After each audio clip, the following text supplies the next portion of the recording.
Hello everyone, in today's video I'll show you how to get the Author Medal, Champion Medal and maybe even World Record on the Summer 2023 track 15. This map, from what I have seen, is the map that most people who are very new to the game or very unexperienced are struggling the most on. It basically causes you to slow down in very unique and specific ways. Unusual situations for people who are not that familiar with specific type of term combinations. And we're gonna go through it so you can get yourself a solid time if you're just aiming to get an author time or maybe even gold time or anything like that.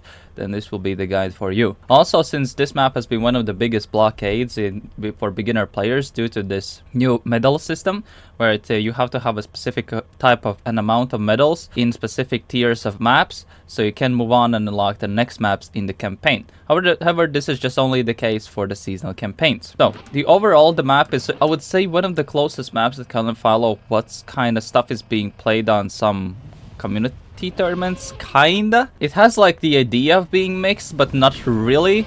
Like there's like these S-type parts which are very unusual. Let's just say it's not that common you see these kind of things in maps. And it's a very momentum based track, so there's a lot of situations where you have to carry as much momentum from one section to the next section. It really amplifies how is your time gonna look like at the very end. And as mentioned before, there's a lot of like these situations where you have to slow down in very specific ways in the map, and it's one of those things that really throws off a lot of people who are not used to these kind of map styles or turn combinations. So we're going to be looking at the current world record at the time of making this. It is by Keby, who is a Swedish player. We already had an appearance of Keby in previous videos. Keby is one of the players who does not do anything competitive, but is one of the better casual players. Casual players, I mean, that who plays a bunch of like track of days, scaffer days, some community fun tournaments a lot and stuff like that. Like doesn't take the game way too seriously, but still is pretty solid player at the ground roots. So at this very start, if you look at it, so there's gonna be this weird camera thing that's gonna happen, but yeah.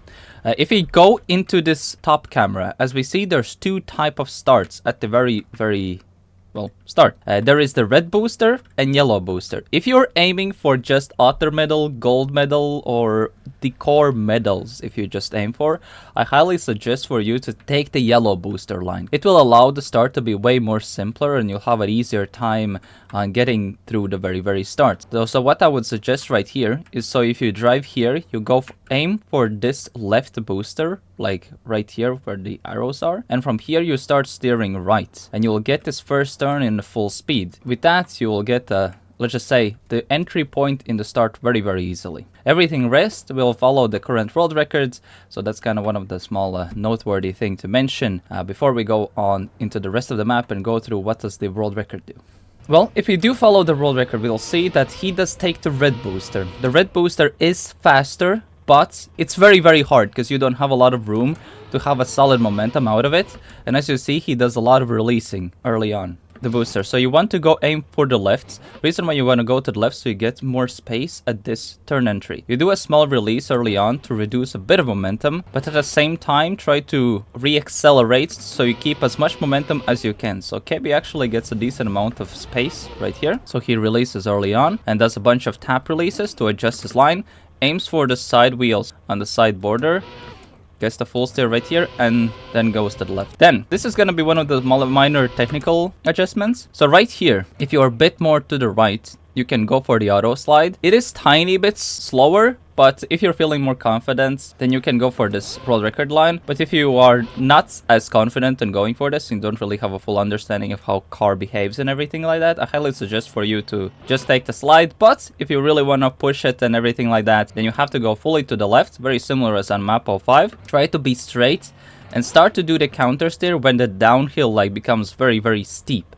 This will allow the cars to have full grip on the front two wheels. In situations like this, if you're one of the front wheels, let's say wheel 1, wheel 2, wheel 3, wheel 4, if you have a wheel 1 and wheel 2 touching the ground, you will still keep the full grip of the car and you will not get an auto slide.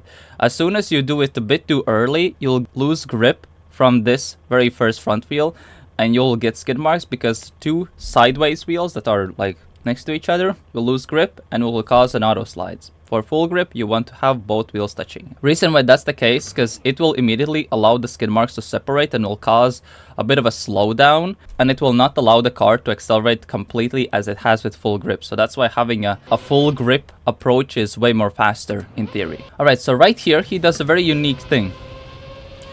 He does a small pre-drift, but to the other side, but the turn is going to the left. So what does he do right here? Is he slows down, since he has a lot more speed from the full grip line, using the drifts. As well, he adjusts the car's angle with this as well. The main thing is slow down, basically, for this point. And so he doesn't want to get that big of a jump for this point. As you see, he does a counter drift from midair. This is to set up the car for the next turn, because there's this weird transition point, basically. So from right here, he does the counter steer to set himself for a low jump, as he's on the left side, as the incline is not that big, and immediately does a drift while his wheels are still touching the ground. This will allow the car to re-grip a bit faster to the ground and set himself up for the next turn, while slowing him down just enough so he can go through this turn.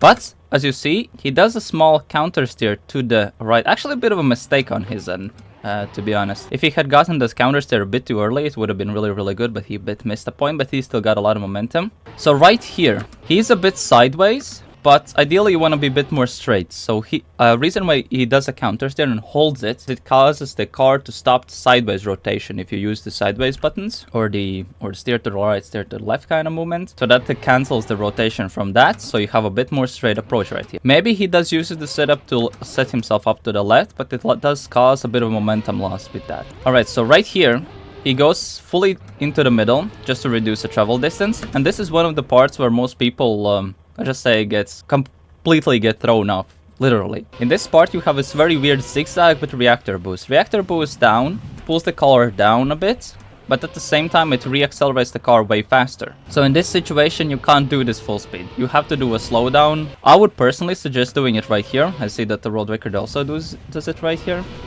So just trying to keep it on the center somewhat, around like the light gray parts of the sausage block.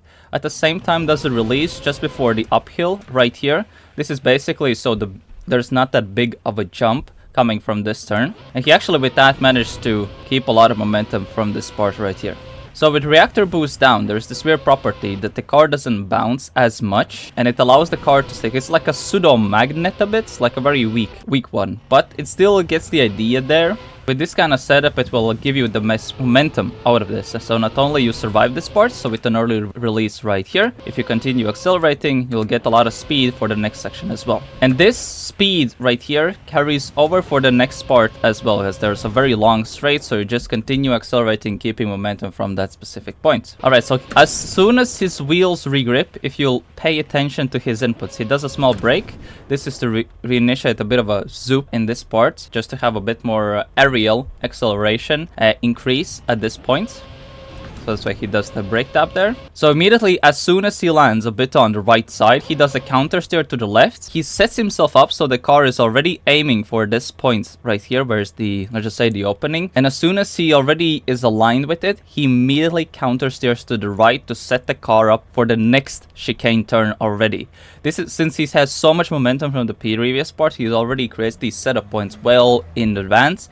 So he gets the lineup already, and he already starts to prepare for the next turn. Same case here, like the car is already aligned with the next part, since thankfully it's way less speed, especially with the penalty sand than with the uphill, because logically if you go up a hill, you'll have a lower acceleration, it will decrease your speed a bit. And that's basically the chicane. Chicane is actually one of the hardest things to do, but if you have these setups down where you aim here, get the counter steer going immediately. You can also do a bit of tap steering or smooth steering to the sides just to readjust so you don't oversteer too much and hit the cactuses or trees right here. Same case here, as soon as you get the alignment, counter steer immediately and try to straighten out the car so you get a bit more momentum right here. However, there's a quite sharp turn right here. For this part, a lot of people do a release or a tap brake. I have seen many people. It's a basically personal preference. You want to slow down in some kind of way. So Keby goes for the release strat right here. So what does he do is that there's gonna be the downwards turn going right here. So I highly suggest is setting yourself up around here when like the green sign starts. So you want to aim for this gap right here between the checkpoint and the first line. Why do we want to aim there? The way how the forces work in Trackmania, especially with outside dirt like turns, is that if you get the entry point as you're very straight, you'll get a full grip on the downhill,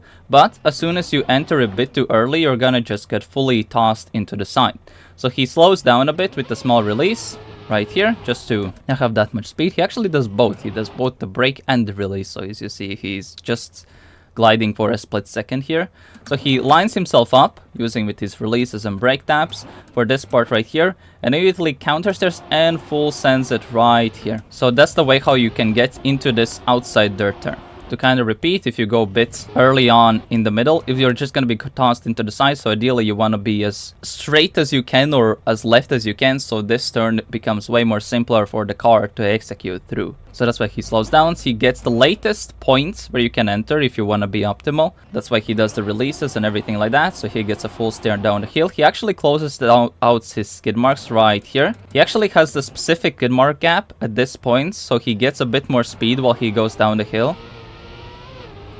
So he got the gear change. He stopped steering as the gear change happened right here. As you see, he's perfectly aligned. And he continued to go do a bit of a small SD or a speed drift while taking the downhill. Here he went fully to the side right here, because the alignment point, as you see, there's a small like bump like this. If we imagine the road is like flat like this, there's a small bump like this. And on top of that, since the sausage block is a small, let's just say, elevation change as well. So the best point where you want to be in this transition is the very side. So the two wheels always regrip, and as mentioned in the videos early on, in Trackmania you just need one wheel to stick to the ground so you have full acceleration going on. So that's why you want to be here on the side, just so you have full grip right here.